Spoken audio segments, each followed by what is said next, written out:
வழிகாட்டுகிறது. மாதா பிதா குரு தெய்வம் என்ற வரிசையில் இறைவனை அறிய வழிகாட்டுகிறது. இறைவன் தொலைவில் இருப்பவன் அல்ல, ஒவ்வொருவர் உள்ளத்திலும் உறைந்துள்ளார் என்பதை நம்புகிறது.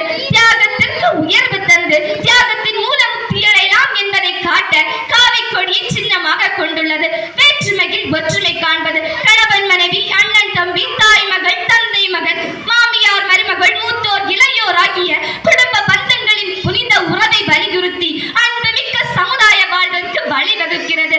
பிரதிபலனை எதிர்பாராமல் அவரவன் கடமையை செய்ய வேண்டும் என கூறுகிறது. இதனைத்தான் கண்ணபிரானும் ஸ்ரீமத் பகவத்கீதையில் கர்மண்யேவாதிகாரஸ்தே மா பலேஷு கதாசன மா கர்ம பலஹேதுர்பூத் மா தே சங்கோஸ்வத கர்மணி என கூறுகிறார். தாய், தந்தை, குரு, அடியார்கள், விருந்தினர்கள் ஆகியோரை நாம் இறைவரின் பிரதிநிதிகளாக கருதி அவர்களுக்கு பணிவிடை செய்ய வேண்டும் என கூறுகிறது. எல்லோரும் இன்புற்றிருக்க வேண்டும் என்று பிரார்த்திப்பதையே மேலான பிரார்த்தனையாக கொண்டுள்ளது. சமய சின்னங்கள் அணிவதன் மூலம் உடல் நோய்களை அகற்றலாம்.